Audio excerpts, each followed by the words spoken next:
പിഴയൊടുക്കിയില്ലെങ്കിൽ 50,000 രൂപ പിഴയൊടുക്കിയില്ലെങ്കിൽ 1 വർഷം കൂടി തടവ് ശിക്ഷ അനുഭവിക്കണം. നേരത്തെ ജിമ്മി ജെയിംസ് സൂചിപ്പിച്ചതുപോലെ ഒന്നാം പ്രതി പൾസർ സുനിക്ക് IT ആക്ട് അനുസരിച്ച് 5 വർഷത്തെ ശിക്ഷ കൂടിയുണ്ട്. പക്ഷേ എല്ലാ ശിക്ഷയും ചേർത്ത് ഈ 20 വർഷത്തെ ശിക്ഷ മാത്രമായിരിക്കും. ദിലീപിനെതിരെ പോലീസ് ഉദ്യോഗസ്ഥരെ കൊല്ലാൻ ശ്രമിച്ചതിന് കുറ്റപത്രം ഉടൻ കൊടുക്കുന്നു. അതിജീവിതയെ അല്ലെങ്കിൽ നടിയെ പീഡിപ്പിച്ച കേസിനകത്ത് കഴിഞ്ഞ ദിവസം 6 പേരെ നടി ആക്രമിച്ച കേസുമായിട്ട് ബന്ധപ്പെട്ട് ഇന്ന് 6 കുറ്റവാളികൾക്ക് കോടതി വിധി പ്രഖ്യാപിച്ചിട്ടുണ്ടായിരുന്നു. 20 വർഷം മാത്രമാണ് അവർക്ക് കൊടുത്തിരിക്കുന്ന ശിക്ഷ. ഈ ഒരു കേസിൽ ശരിക്കും പറഞ്ഞാൽ ജീവപര്യന്തം കൊടുക്കേണ്ട കേസാണ്. ഇവന്മാരൊക്കെ ജീവിതകാലം മുഴുവനും മരണം വരെയും ജയിലിൽ കിടക്കേണ്ട കേസാണിത്. ഇതെന്തുകൊണ്ടാണ് കോടതി ഇത്ര നിസ്സാരമായിട്ട് ഈ ഒരു കേസ് കാണുന്നതെന്ന് എനിക്ക് മനസ്സിലാവുന്നില്ല. ദിലീപിന്റെ ഒരു വിഷയത്തിൽ എൻ്റെ ഒരു സ്റ്റാൻഡ് ഞാൻ പറഞ്ഞതാണ്. കാര്യം തെളിവുകളില്ലാത്ത പക്ഷേ നമ്മൾ വെറുതെ കിടന്ന് ദിലീപിനെ ചീത്ത വിളിച്ചിട്ട് ഒരു പ്രയോജനവുമില്ല. കാര്യം തെളിവുകളാണ് കോടതിക്ക് വേണ്ടത്. പക്ഷേ ഇവിടെ ബാക്കിയുള്ള ഈ 6 പ്രതികൾ ഇവർ കുറ്റക്കാരാണെന്ന് കോടതിക്ക് ബോധ്യപ്പെട്ടതാണ്. പിന്നെ എന്തുകൊണ്ട് ഇത്രയും കുറഞ്ഞ ശിക്ഷ കൊടുക്കുന്നു? അത് മാത്രമല്ല, ഈ പൾസർ സുനി എന്ന് പറയുന്നവൻ 8 വർഷത്തോളം ജയിലിൽ കിടന്നിട്ടുണ്ട്. അപ്പോൾ ആ 8 വർഷം കൂടി ഇതിനകത്ത് കുറയ്ക്കും. അപ്പോൾ ഏകദേശം പൾസർ സുനിക്ക് ഒരു 10-11 വർഷം മാത്രം ജയിലിൽ കിടന്നാൽ മതി. നിങ്ങളൊന്ന് ആലോചിച്ചോണം, ആ ഒരു പെൺകുട്ടിയെടുത്ത് ഇവന്മാർ എത്രത്തോളം തോന്നിവാസമാണ് ചെയ്തതെന്ന്. പെൺകുട്ടികളുടെ ലൈഫിനൊന്നും ഒരു വിലയുമില്ലടേ. ആ ശിക്ഷ വിധിച്ച ജഡ്ജിയും ഒരു സ്ത്രീയാണ്. എന്നിട്ട് ജഡ്ജിക്ക് മറ്റൊരു സ്ത്രീയുടെ ഇമോഷൻസോ ഫീലിങ്സോ ഒന്നും മനസ്സിലാക്കാനായിട്ട് പറ്റുന്നില്ലേ? ഇനിയിപ്പോൾ വേറൊരു കാര്യം കൂടിയുണ്ട്. കോടതി പ്രത്യേകം പറഞ്ഞിട്ടുണ്ട്, നാട്ടുകാരുടെ ഇമോഷൻസോ കാര്യങ്ങളോ നോക്കിയിട്ട് എനിക്ക് ഒരിക്കലും വിധി പറയാൻ പറ്റത്തില്ലെന്ന്. അത് മാത്രമല്ല, ഇനി ഈ ഒരു വിഷയമായിട്ട് ബന്ധപ്പെട്ട് അധികം നമ്മൾ കിടന്ന് വീഡിയോ ചെയ്ത് കഴിഞ്ഞാൽ നമ്മുടെ പേരിൽ കേസെടുക്കാനും കോടതിക്ക് പറ്റുകയും ചെയ്യും. അത് വേറൊരു സത്യം. എന്തായാലും നമുക്ക് ഈ ഒരു വിഷയത്തിൻ്റെ വാർത്തയൊന്ന് കേൾക്കാം. പിഴയൊടുക്കിയില്ലെങ്കിൽ 50,000 രൂപ പിഴയൊടുക്കിയില്ലെങ്കിൽ 1 വർഷം കൂടി തടവ് ശിക്ഷ അനുഭവിക്കണം. നേരത്തെ ജിമ്മി ജെയിംസ് സൂചിപ്പിച്ചതുപോലെ ഒന്നാം പ്രതി പൾസർ സുനിക്ക് IT ആക്ട് അനുസരിച്ച് 5 വർഷത്തെ ശിക്ഷ കൂടിയുണ്ട്. പക്ഷേ എല്ലാ ശിക്ഷയും ചേർത്ത് ഈ 20 വർഷത്തെ ശിക്ഷ മാത്രമായിരിക്കും പ്രാബല്യത്തിൽ വരിക, അല്ലേ? അതെ, 10 വർഷം, 5 വർഷം, 3 വർഷം, 1 വർഷം, അങ്ങനെ വിവിധ വകുപ്പുകളിലായി വിവിധ ശിക്ഷകൾ കോടതി വിധിച്ചിട്ടുണ്ട്. അതെല്ലാം പക്ഷേ 20 വർഷം തടവ് എന്ന ഏറ്റവും വലിയ ശിക്ഷ, ഗ്യാങ് റേപ്പ്, കൂട്ടബലാത്സംഗത്തിനുള്ള ശിക്ഷയിൽ ഉൾപ്പെടുത്തി പോവുകയാണ്. ഇപ്പോൾ ദൃശ്യങ്ങളടങ്ങിയ പെൻഡ്രൈവിന്റെ പകർപ്പ് അന്വേഷണ ഉദ്യോഗസ്ഥരായ ബൈജു പൗലോ സുരക്ഷിതമായി വെക്കണം, സേഫ് കസ്റ്റഡി എന്ന് കൂടി. ഇതിൽ എനിക്ക് ഏറ്റവും കൂടുതൽ കോമഡി ആയിട്ട് തോന്നിയ ഒരു കാര്യമുണ്ട്. ഈ പറയുന്ന പെൺകുട്ടിക്ക് 5 ലക്ഷം രൂപ നഷ്ടപരിഹാരം പറഞ്ഞിരിക്കുകയാണ്. ഇവിടെ ഈ പറയുന്ന പൈസ കൊടുത്താൽ തീരുന്ന ഒരു പ്രശ്നമാണോ ഇത്? നിങ്ങളൊന്ന് ആലോചിച്ച് നോക്ക്. ഇത്രത്തോളം ക്രൂരത കാണിച്ചിട്ട് 5 ലക്ഷം രൂപ കൊടുത്താൽ മതി എന്നൊക്കെ പറയുമ്പോൾ എനിക്ക് ഒരിക്കലും ബേസിക്കലി ഉൾക്കൊള്ളാൻ പറ്റുന്നില്ല. ഈ പൾസർ സുനി എന്ന് പറയുന്ന ഈ ഒരു പരമനാറി എന്തുമാത്രം കള്ളനാണെന്ന് നമുക്ക് എല്ലാവർക്കും അറിയാം. ഈ സുനിയെ ബേസ് ചെയ്തിട്ട് ഇന്നൊരു വാർത്ത പുറത്ത് വന്നിട്ടുണ്ടായിരുന്നു. അതായത് ഇവൻ ആരാണ് ശരിക്കും ഫണ്ട് ചെയ്യുന്നത്? നിങ്ങൾ ശ്രദ്ധിച്ചു നോക്കിയാൽ മതി. ഇവൻ പുറത്തിറങ്ങുന്ന സമയത്ത് ഇവൻ ഭയങ്കര വില കൂടിയ കാറിനകത്ത് പോകുന്നു. പിന്നെ ഇവന് വേണ്ടിയിട്ട് സുപ്രീം കോടതിയിൽ അഡ്വക്കേറ്റ്സ് പോകുന്നു. അപ്പോൾ ഇവൻ്റെയൊക്കെ പിന്നിൽ നല്ല രീതിയിലുള്ള ആൾക്കാരുണ്ട്. ഉള്ള കാര്യം പറയാമല്ലോ. ഇനി ഈ ഒരു വിധിക്ക് അഗെയിൻസ്റ്റ് ആയിട്ട് ഇവന്മാർ സുപ്രീം കോടതിയിൽ വേണമെങ്കിലും പോകും. കാര്യം അങ്ങനെയാണ് നിലവിൽ കാര്യങ്ങളൊക്കെ പൊയ്ക്കൊണ്ടിരിക്കുന്നത്. 5 വർഷം പ്രതികൾ തടവിലായിരുന്നു. അത് ശിക്ഷാ കാലാവധിയിൽ നിന്ന് കിഴിക്കും എന്ന് വെച്ചാൽ 15 വർഷം കൂടി മാത്രം ഇനി ഈ പ്രതികൾ പൾസർ സുനി അടക്കം ഇനി ജയിലിൽ കിടന്നാൽ മതി. വെറും 15 വർഷം കൊണ്ട് 2040 എല്ലാവർക്കും പുറത്തേക്ക് ഇറങ്ങി പോകാം. അതെ, 15 വർഷം തടവിൽ കിടന്നാൽ മതി. 5 വർഷം അവർ ജയിലിൽ ശിക്ഷ അനുഭവിച്ചത് പരിഗണിച്ചുകൊണ്ട് 20 വർഷത്തിനകത്ത് നിന്ന് ഈ 5 വർഷം കുറയ്ക്കുന്നു. എന്തിന് ഈ 5 വർഷം കുറയ്ക്കണം എന്നാണ് എൻ്റെ ഒരു ചോദ്യം.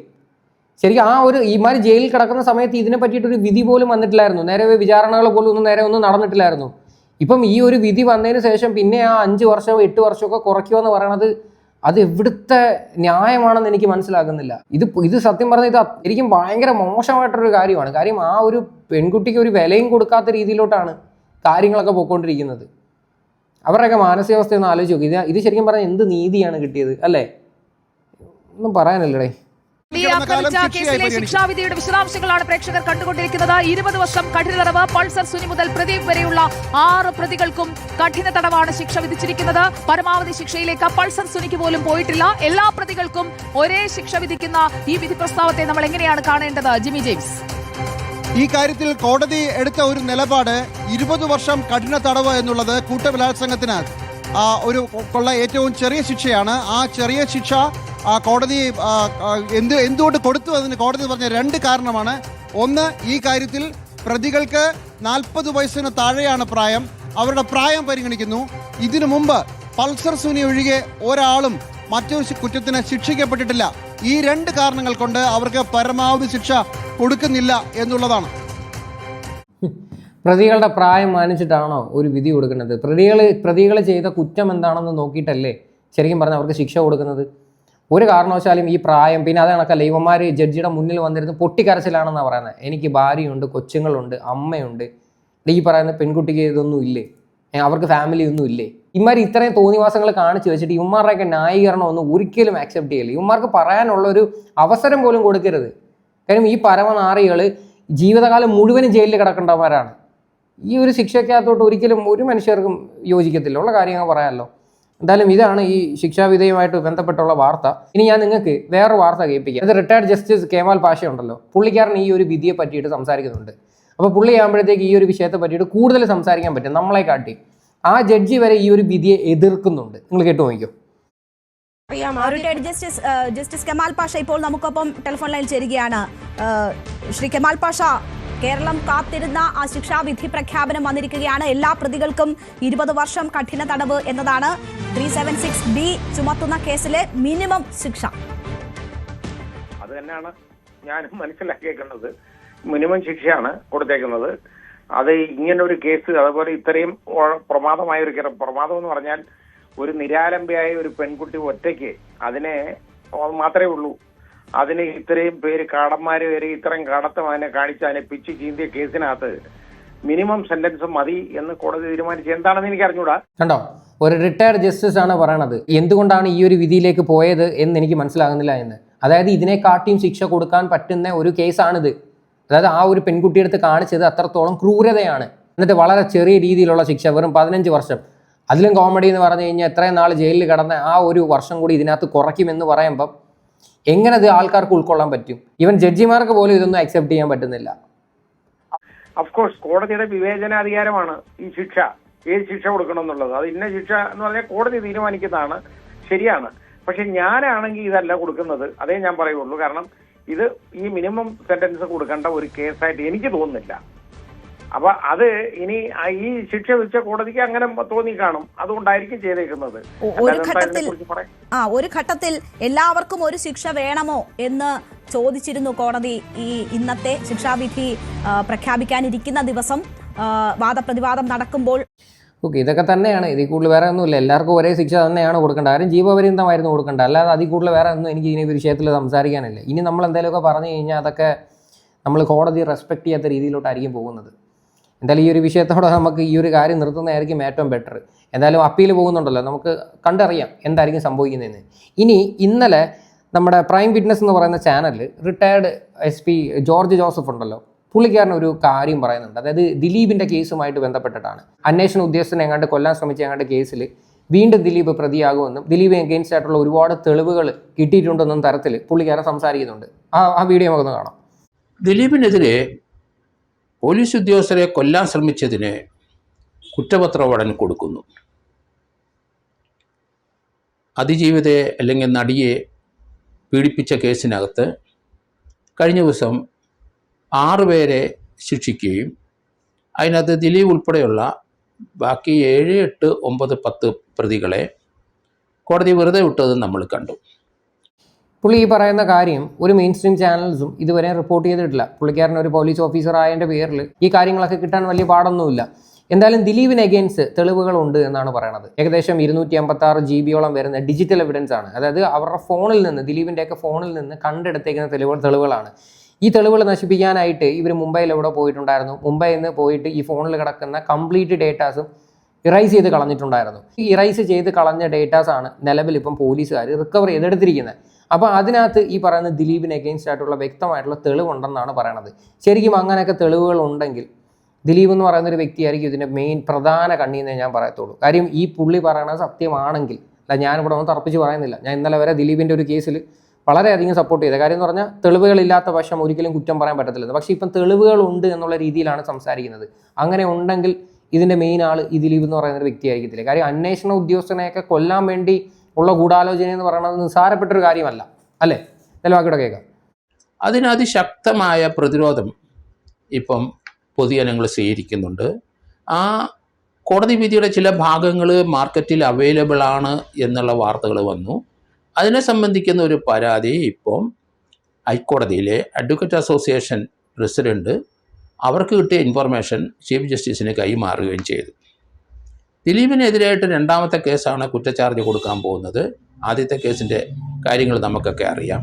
രണ്ടാമത്തെ കേസിനകത്ത് അന്ന് ആ കേസിൻ്റെ സൂപ്പർവൈസറി ഓഫീസറായിരുന്ന കേസിൻ്റെ അന്വേഷണ ഉദ്യോഗസ്ഥൻ ആയ കെ സുദർശൻ എന്ന തിരുവനന്തപുരം റൂറൽ SP, അദ്ദേഹത്തിന് ഇപ്പോൾ IPS ഒക്കെ ലഭിച്ച അദ്ദേഹം തിരുവനന്തപുരം റൂറൽ SP ആണ്. അദ്ദേഹത്തിൻ്റെ ഇടത് കൈവെട്ടും അല്ലെങ്കിൽ അദ്ദേഹത്തിൻ്റെ കൈവെട്ടും എന്ന് പറഞ്ഞു. അങ്ങനെ ഒരു അറ്റംപ്റ്റ് ഉണ്ടായി. അതിനാണ് പോലീസ് കേസെടുത്തിരിക്കുന്നത്. അങ്ങനെ ഒരു അറ്റംപ്റ്റ് ഉണ്ടായതിൻ്റെ പേരിലാണ് നിലവിൽ ഇപ്പം കേസ് എടുത്തിരിക്കുന്നത്. ദിലീപിൻ്റെ മാത്രമല്ല, ദിലീപിൻ്റെ സഹോദരൻ്റെ പേരിൽ ഉൾപ്പെടെ ഈ ഒരു കേസ് ഉണ്ട് എന്നാണ് പറയണത്. ഈ ഒരു വാർത്ത എന്തുകൊണ്ടാണ് ബാക്കിയുള്ള മെയിൻ സ്ട്രീം ചാനൽസ് ഒന്നും റിപ്പോർട്ട് ചെയ്യാത്തതെന്ന് എനിക്ക് മനസ്സിലാവുന്നില്ല. കാര്യം അങ്ങനെ ഉണ്ടെങ്കിൽ ഇതൊരു വലിയൊരു ക്രൈമല്ലേ, വലിയൊരു ക്രൈമിൻ്റെ അറ്റംപ്റ്റ് അല്ലേ ഈ നടന്നിരിക്കുന്നത്. ഇത് ശരിക്കും പറഞ്ഞു കഴിഞ്ഞാൽ ഈ ഒരു കേസ് അങ്ങനെ ഉണ്ടെങ്കിൽ വീണ്ടും ഇൻവെസ്റ്റിഗേറ്റ് ചെയ്യണമെന്ന് ഞാൻ പറയത്തുള്ളൂ. കാര്യം ഇത്രയൊക്കെ കാര്യങ്ങളും തെളിവുകളും ഒക്കെ ഉണ്ടെങ്കിൽ പിന്നെ എന്തുകൊണ്ട് ദിലീപിനെ ശിക്ഷിച്ചില്ല? അങ്ങനൊരു ചോദ്യം ബാക്കി കിടപ്പുണ്ട്. കാര്യം ഇതുവരെ നമുക്ക് തെളിവോ കാര്യങ്ങളോ ഒന്നും ഇല്ല എന്നായിരുന്നു നമ്മളെല്ലാവരും പറഞ്ഞിട്ടുണ്ടായിരുന്നത്. പക്ഷേ ഇപ്പം തെളിവുണ്ട് എന്നുള്ള രീതിയിലാണ് ഈ പുള്ളി സംസാരിക്കുന്നത്.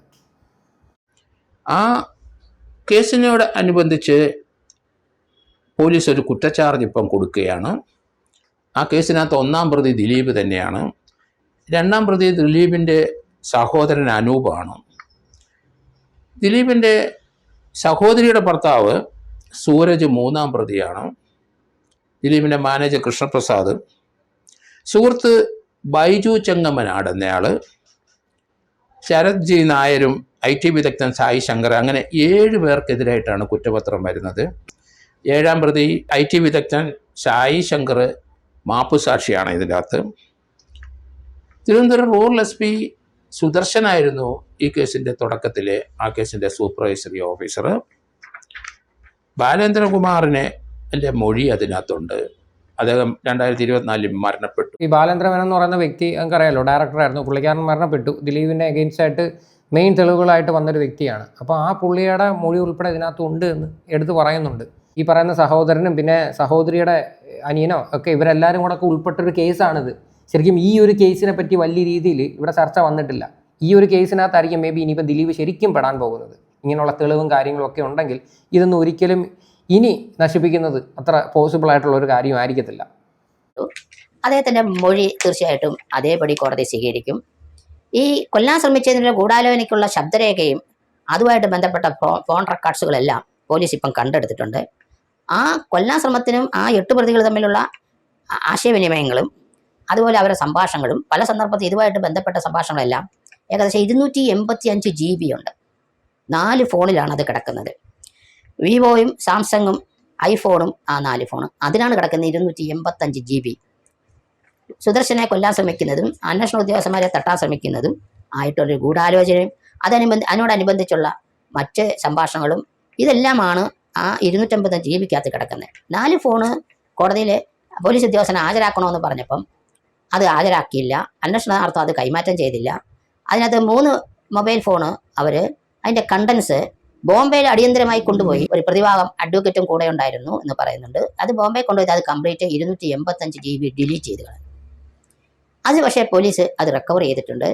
അതിൻ്റെ ഡിലീറ്റ് ചെയ്ത് കളഞ്ഞാലും അതിൻ്റെ മദർ ബോർഡിനകത്ത് പൂനെയിൽ അതിൻ്റെ ഡീറ്റെയിൽസ് ഡിലീറ്റ് ചെയ്തതിൻ്റെ കംപ്ലീറ്റ് ഡീറ്റെയിൽസ് അവിടെ കിടപ്പുണ്ടായിരുന്നു. അപ്പോൾ അത് പോലീസ് ഇപ്പോൾ റിക്കവർ ചെയ്തിട്ടുണ്ട്. അത് പോലീസ് അത് റിക്കവർ ചെയ്തിട്ടുണ്ട് എന്ന് വളരെ വ്യക്തമായിട്ട് പറയുന്നുണ്ട്. പൂനെ പോയിട്ടങ്ങാണ്ടാണ് പോലീസ് അതിപ്പോൾ നിലവിൽ റിക്കവർ ചെയ്തിരിക്കുന്നത്. ഏകദേശം 285 GB വരുന്ന ഫയല്. അതിനകത്ത് പല ശബ്ദരേഖകൾ ഉൾപ്പെടെ ഉള്ള കാര്യങ്ങളാണ് എന്നാണ് പറയുന്നത്. അപ്പോൾ അങ്ങനെ ഉണ്ടെങ്കിൽ മേ ബി ഈ ഒരു കേസിൽ പിന്നെയും ദിലീപിനെ അറസ്റ്റ് ചെയ്യാനായിട്ടുള്ള നല്ല ചാൻസ് ഉണ്ട്.